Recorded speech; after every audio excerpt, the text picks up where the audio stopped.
Tuhan luar biasa. Thank you, man. Be strong, Lord. Be strong, Lord. Amen. Sebelumnya mari kita berdoa.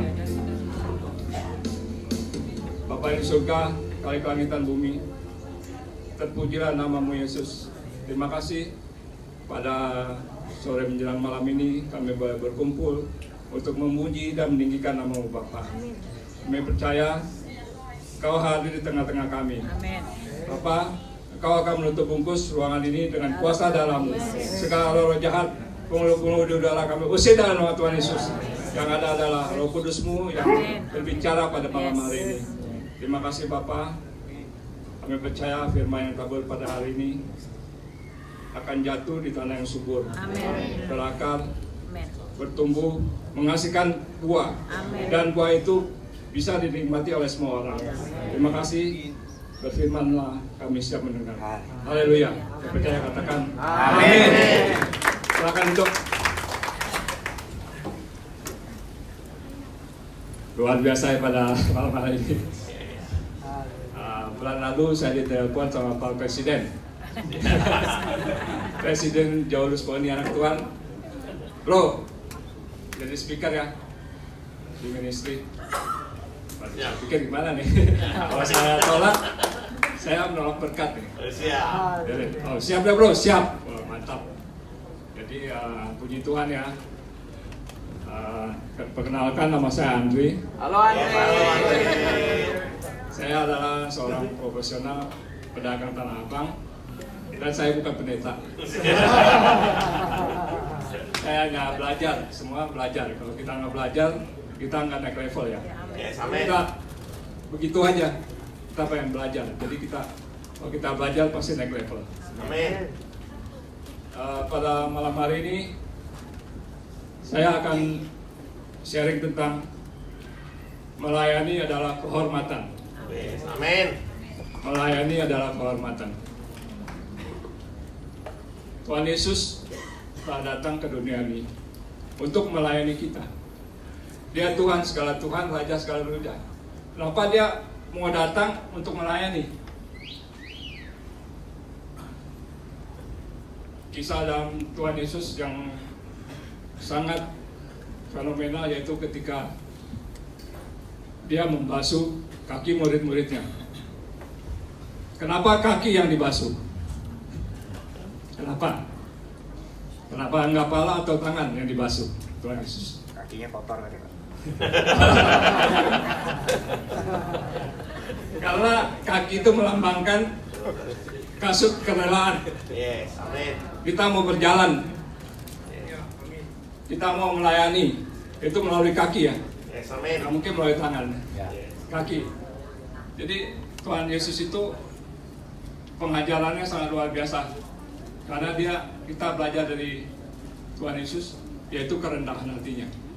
Dia mau melayani, merendahkan hatinya untuk melayani murid-muridnya, untuk membasuh kakinya. Itu sungguh luar biasa. Tidak semua orang ataupun pastor bisa membasuh para member-membernya atau jemaatnya. Tapi Tuhan Yesus dia mau merendahkan diri untuk membasuh murid-muridnya.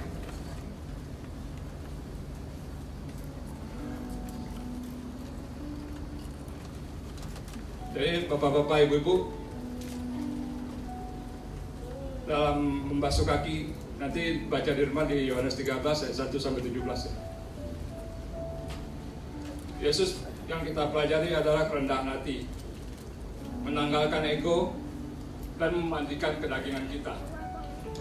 Yang kedua, kalau kita mau melayani, kita harus komitmen. Komitmen itu apa? Yaitu tindakan yang dilakukan kita tanpa paksaan. Jadi kita melayani itu jangan terpaksa ya Bapak Ibu. Kita melayani itu harus dengan sungguh-sungguh, apa adanya, bukan ada maksud-maksud tertentu. Jadi Bapak Ibu melayani dengan sungguh-sungguh dan komitmen.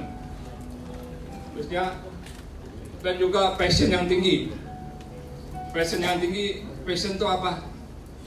Passion itu artinya kita ikut merasakan. Jadi enjoy.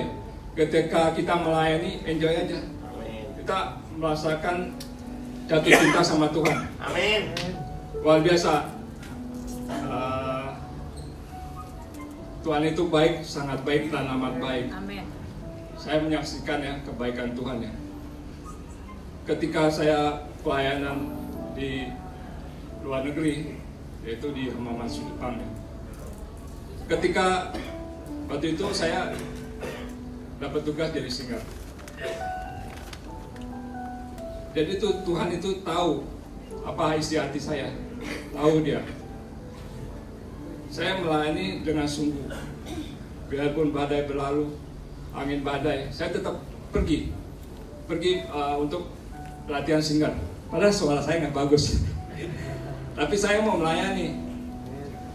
Teman saya bilang, bro, kamu ngapain? Udah sore malam-malam keluar, itu kan hujan, itu kan banyak angin. Tapi saya tetap jalan, saya naik sepeda. Kurang lebih 5 kilo, terus naik kereta setengah jam, terus sampai tujuan juga jalan kaki 2-3 kilo untuk sampai tempat saya latihan. Jadi dalam melayani itu ada pengorbanan, jadi pengorbanan waktu, tenaga, dan juga dana yang kita keluarkan. Tuhan itu tahu isi hati kita. Kalau kita melayani dengan sungguh, pasti Tuhan membalas kebaikan yang kita lakukan. Bersyukur ya, saya berada di wadah Full Gospel. Tadinya saya tuh mau berbicara nggak bisa, takut, malu-malu, nggak berani kata, nggak mungkin. Tapi hari ini saya berada di tengah-tengah Bapak Ibu. Itu adalah anugerah Saya bisa melayani di wadah Full Gospel dan juga bisa melayani di ministry ini itu luar biasa. Tuhan itu baik. Mungkin next Tuhan itu ada rencana buat saya, tapi itu Tuhan yang baik. Tuhan pasti rencanakan yang terbaik buat saya. Amin. Calon pastor. Amin. Dalam nama Yesus. Mengapa waktu saya pelayanan, apa yang lebih kuat? Daging kita, apa roh kita? Kalau roh kita lebih kuat, pertama roh saya kuat. Gaspol terus, pelayanan terus, gaspol. Baca firman. Tetapi ketika kita ada kejenuhan, kadang-kadang ada jenuh. Kita nggak baca firman. Akhirnya saya jatuh dalam dosa.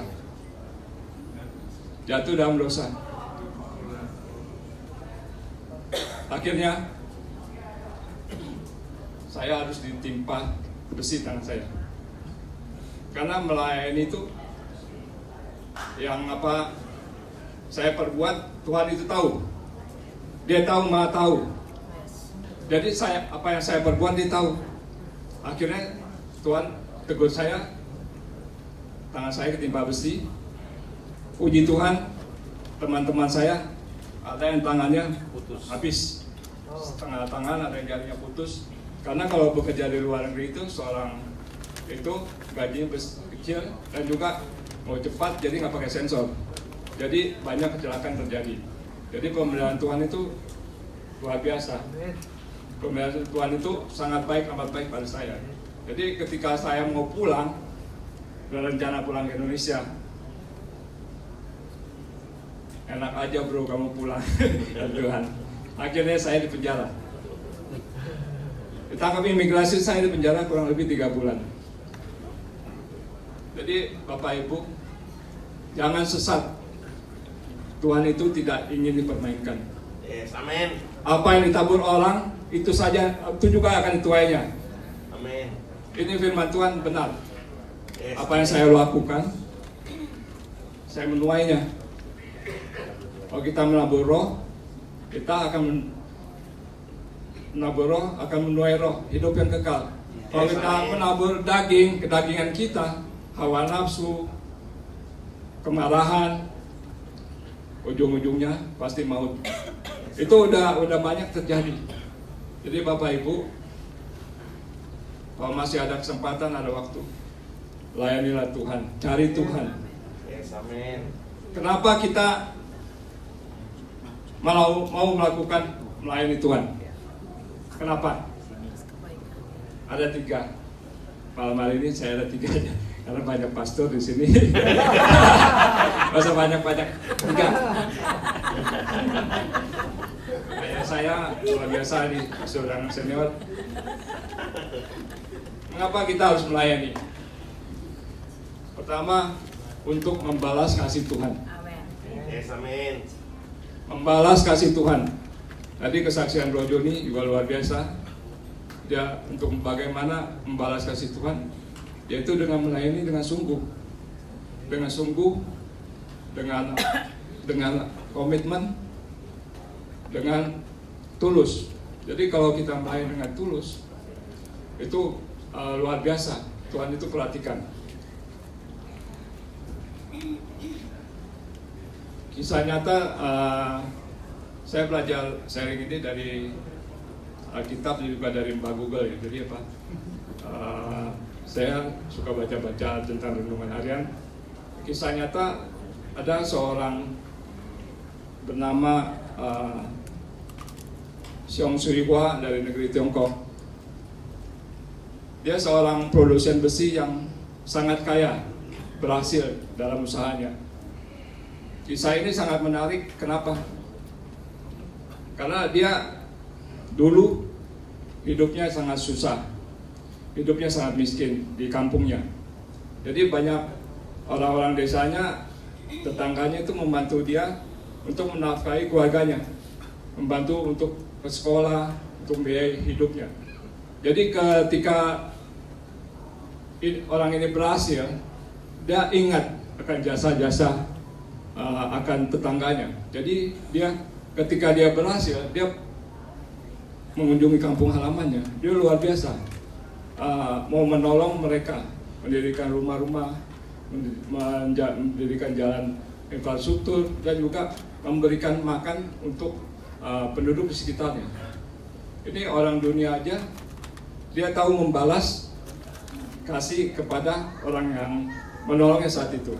Gimana Tuhan yang kita sembah, kita puji, kita agungkan untuk membalas kasihnya. Jadi ada kisah juga seorang perempuan yang berdosa datang kepada Yesus, di bawah kakinya dia mengulap kaki Yesus dengan minyak dan membasahinya dengan matanya, air matanya, dan juga mengasuh kakinya itu dengan rambutnya. Ini pelayanan luar biasa, karena perempuan ini merasa berhutang kepada Tuhan Yesus, karena Tuhan Yesus telah menyelamatkan dia. Tuhan Yesus telah memberikan dia pengampunan. Jadi kasih perempuan ini membalas kebaikan Tuhan dengan merendahkan hati, dengan menyeka rambutnya kepada Tuhan Yesus. Jadi Bapak Ibu, yang kedua, kalau kita melayani, kita akan mendapatkan transformasi, yaitu perubahan hidup. Benar, kalau kita melayani dengan sungguh-sungguh, teman-teman, bapak-bapak, ibu-ibu, kita akan mengalami transformasi. Ketika saya melayani di Wadah Full Gospel, ini luar biasa, terjadi perubahan dalam hidup saya. Saya ke gereja, tapi kok kayaknya ada yang kurang. Rutinitas saja, pergi gereja, pulang, terus Senin kerja, rutinitas. Tapi ketika saya mau minta bantuan, Tuhan, saya mau melayani, akhirnya saya datang ke Wadah Full Gospel. Di wadah ini luar biasa, saya bisa bertumbuh, bisa diubahkan karakter, bisa melayani ke panti-panti jompo, melayani ke penjara, melakukan donor darah. Itu saya lakukan di wadah ini. Karena wadah ini kita melakukan sesuatu itu dengan cepat dan tepat. Jadi Amin. nggak ada rapat-rapat. Jadi teman WA bro ini kita melayani ini. Ya udah nabur. Kita survei dulu. Survei ini tentukan tanggal langsung nabur. Itu tentu tanggal langsung kita action. Jadi luar biasa. Jadi di wadah ini Bapak Ibu yang belum punya komunitas, Bapak-bapak yang belum punya komunitas, cari komunitas yang bertumbuh, komunitas yang baik. Karena di wadah Full Gospel ini saya bertumbuh terus terang. Tadi nggak bisa berbicara, takut menyampaikan firman Tuhan. Tapi ketika saya berubah mau melayani Tuhan, saya baca firman. Ada 2 maha guru yang harus dipunyai setiap orang percaya. Yang pertama yaitu Roh Kudus. Jadi kalau Bapak Ibu mau melayani harus punya Roh Kudus. Kalau kita nggak punya Roh Kudus, ini kita cepat lemah. Jadi kita minta sama Tuhan Roh Kudus, Roh yang membimbing, Roh yang memberikan kekuatan, Yes, Roh yang amen. menghibur. Amen. Luar biasa. Jadi setiap hari saya berdoa, Tuhan urapi saya dengan Roh Kudus-Mu. Urapi segala kelemahan tubuh saya sakit, sembuhkan dalam Tuhan Yesus. Di Mazmur 23, saya urapi terus. Jadi yang kedua, maha guru yang kedua yaitu firman Tuhan. Jadi Bapak Ibu, kalau kita nggak baca firman Tuhan, pasti mudah jatuh, pasti. Itu saya udah alami berapa tahun yang lalu. Saya mengandalkan kekuatan saya. Saya berapa kali jatuh bangun dalam usaha, bangkrut, bangun lagi, bangkrut, bangun lagi. Ketika saya mau bertobat dan tidak berbuat dosa lagi, Yes. dan dibaptis ulang. Yes. Kalau kita ada dosa-dosa, sulit sekali yang menghapuskan dosa-dosa itu. Harus dengan baptisan. Yes. Amin. Kalau dengan baptisan disucikan kembali, itu semua berubah. Karena di Yesaya 59 ayat 1 dan 2 dikatakan, sebenarnya tangan Tuhan itu tidak kurang panjang untuk menolong, Yes. dan pendengarannya tidak kurang tajam untuk mendengar. Yang menghambat kita Dosa. segala dosa dan pelanggaran, sehingga Tuhan tuh menutup berkat, menutup segala apa yang kita kerjakan tidak berhasil. Itu sudah saya alami dalam hidup saya. Ketika saya bertobat, tidak berbuat dosa lagi, membaca firman, mengandalkan Tuhan, itu luar biasa. Pintu-pintu berkat itu Tuhan bukakan. Jadi sayanya yang hutang, saya terlibat hutang. Saya boleh cicil utang-utang pada sales, pada bos-bos. Bos, saya nggak bisa bayar. Akhirnya saya cicil. Tapi dia marah-marah. Tapi saya berusaha cicil secepatnya. Jadi teman-teman, Bapak, nama baik itu lebih bagus daripada harta yang melimpah. Yes. Amin. Benar dari kata Amsal. Jadi saya melakukan dengan jujur. Betul. Saya ada utang harus bayar. Jangan ada utang kabur. Itu nggak bawa berkat. Nggak bawa berkat. Jadi kalau kita punya utang harus bayar. Akhirnya apa yang saya tuai? Waktu ada COVID, tetap saya datar aja, tapi janji Tuhan. Kalau setiap orang percaya, usahanya terus naik tidak turun. Apa yang kita kerjakan, usahakan selalu berhasil. Amin. Itu adalah janji Tuhan. Jadi Bapak Ibu, saudara-saudara kalian,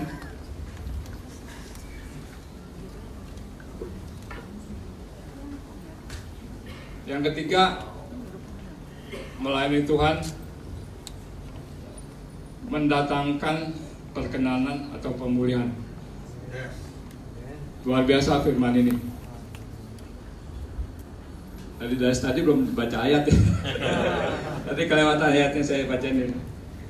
melayani Tuhan mendatangkan perkenanan dan kemuliaan. Ada di 1 Timotius 3 ayat 13. Karena mereka yang melayani dengan baik beroleh kedudukan yang baik, sehingga dalam iman kepada Yesus Kristus mereka dapat bersaksi dengan leluasa. Itu luar biasa kalau kita melayani Tuhan dengan sungguh, komitmen, passion yang tinggi. Itu Tuhan berkenan loh. Jadi ada dalam Alkitab juga beberapa orang yang dikenal Tuhan, yaitu pertama Habel orang yang dikenal Tuhan karena dia memberikan persembahan sulung dari ternaknya yang baik. Dia orang yang dikenal Tuhan. Yang kedua, Henok dikenal Tuhan karena dia bergaul dengan Tuhan. Dia mau menyembah, muji Tuhan. Dia tidak mengalami kematian, langsung naik ke surga. Yang ketiga adalah orang yang dikenal Tuhan adalah Raja Daud. Jadi walaupun Raja Daud telah berbuat dosa, dia melakukan perzinahan dan melakukan pembunuhan berencana, tapi Tuhan baik. Daud itu dikenal Tuhan karena apa? Karena dia hatinya itu luar biasa, mau menyembah Tuhan, memuji Tuhan, menari Tuhan. Walaupun Daud jatuh dalam dosa, tapi Daud tetap dikenal Tuhan. Jadi apa yang ditabur Daud juga akan dituainya. Sehingga anak yang dilahirkannya meninggal, dan juga anak-anaknya memberontak dalam kerajaannya, hampir akan dibunuh oleh anaknya. Jadi Bapak Ibu sekalian, ada kisah juga bernama John D. Rockefeller. Dia seorang raja minyak di Amerika pada waktu itu.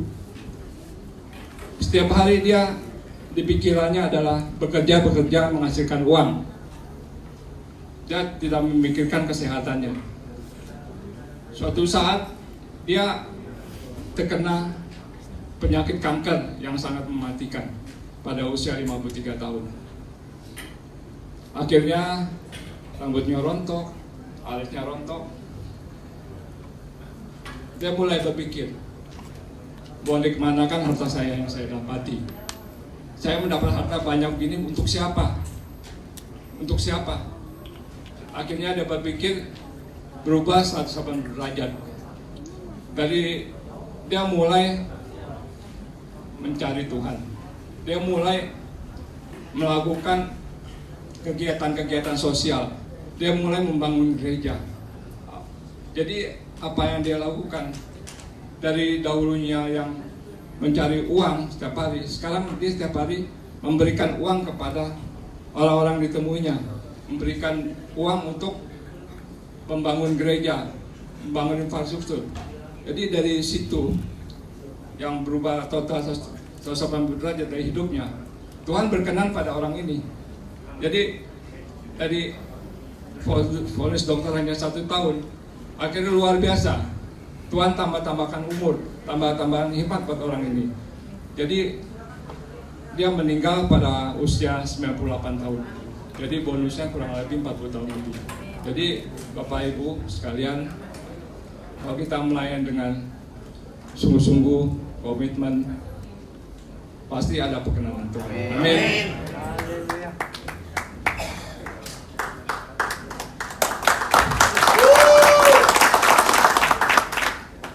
Jadi saya ulangi singkatnya, mengapa kita harus melayani? Pertama, untuk membalas kasih Tuhan. Kedua, melayani membawa transformasi, ada perubahan. Ketiga, melayani mendatangkan perkenanan dan kemuliaan Tuhan. Kesimpulan saya dari sharing firman ini, tahun 2024, mari kita semua melayani Tuhan dengan sungguh-sungguh, rendah hati, komitmen, dan passion yang tinggi. Roh Kudus yang akan membimbing memberikan hikmat, kekuatan, dan menyertai dimanapun kita berada sampai akhir zaman. Amin. Ayat terakhir, Roma 12 ayat 11. Janganlah hendaklah kerajinanmu kendor, biarlah rohmu menyala-nyala dan layanilah Tuhan. Amin. Saya mengakhiri fellowship ini, sharing malam ini. Saya akan menyanyikan hidup ini adalah kesempatan. Mari Bapak Ibu kita pamit diri.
Kami mengucap syukur, kami percaya firman yang tabur pada hari ini akan menjadi rema, menjadi kekuatan dalam hidup ini. Kami sepakat berdoa bagi teman-teman, Bapak Ibu yang mau melayani dengan sungguh, taruh tangan kanan di dalam hati, tangan kanan sebelah dada. Bapak, kami percaya ketika kami mau melayani Engkau, kami mau berkomitmen Tuhan. Ampunilah segala pelanggaran dosa kami, segala pelanggaran perbuatan tingkah laku tidak berkenan. Ampuni kami Tuhan Yesus. Kami adalah orang-orang berdosa, mau merendahkan diri di kaki-Mu yang kudus untuk melayani Engkau, Raja di segala raja, Tuhan di atas segala Tuhan. Bapa, kami percaya ketika kami melayani dengan sungguh-sungguh, dengan komitmen, dengan passion yang tinggi, kami percaya Roh Kudus-Mu akan menyertai kami dimanapun kami berada, menyertai kami dimanapun kami berada. Bapa, Kau yang memberikan kami kekuatan, hikmat dan pengetahuan untuk menjadi berkat orang sekitar kami, marketplace dimanapun kami berada. Bapa, oh Tuhan, kami percaya Bapa, Kau pakai kami seturut kehendak-Mu, pakai kami untuk melayani Bapa. Kami percaya Bapa, teman-teman Bapak, ibu-ibu yang ada di sini boleh mendapatkan lawatan kasih Tuhan yang sempurna. Yang sakit Engkau sembuhkan dalam nama Tuhan Yesus. Yang nanti Yesus Kau akan memberikan kekuatan. Yang belum punya pekerjaan, Kau akan memberi pekerjaan yang terbaik Bapak. Kami percaya Bapak, kami terus naik tidak turun. Apa yang kami kerjakan, usahakan selalu berhasil. Oh terima kasih Tuhan Yesus. Terima kasih, terpuji Allah Bapak. Kami mau komitmen sungguh-sungguh dalam melayani Engkau Bapak. Berdoa juga khususnya pada hari ini untuk Bro Paulus Doni yang puluhan tahun di dalam bulan ini Bapak. Kau berkati, berkatai hikmat, panjang umur selalu menyertai Bapak. Berkat rohani selalu menyertai. apa yang diinginkan, dikehendaki akan terjadi dalam tahun ini. Kau berkati juga teman-teman yang hadir pada ini, kau berkati para pendeta di tempat ini. Biar mereka hikmat pengetahuan daripada Bapa. Tambah-tambahkan firman-firman yang disampaikan juga menjadi hikmat, berkati Bapa. Terima kasih Bapa, berkati juga para tim yang melayani tempat ini, tim True Gospel, tim musik, Asher, dan tim doa yang melayani pada hari. Kau berkati mereka Bapa. Terima kasih Bapa, terima kasih Tuhan Yesus pada malam hari ini. Kami telah mengucap syukur doa. Haleluya. Amin. Baik, terima kasih untuk Bapak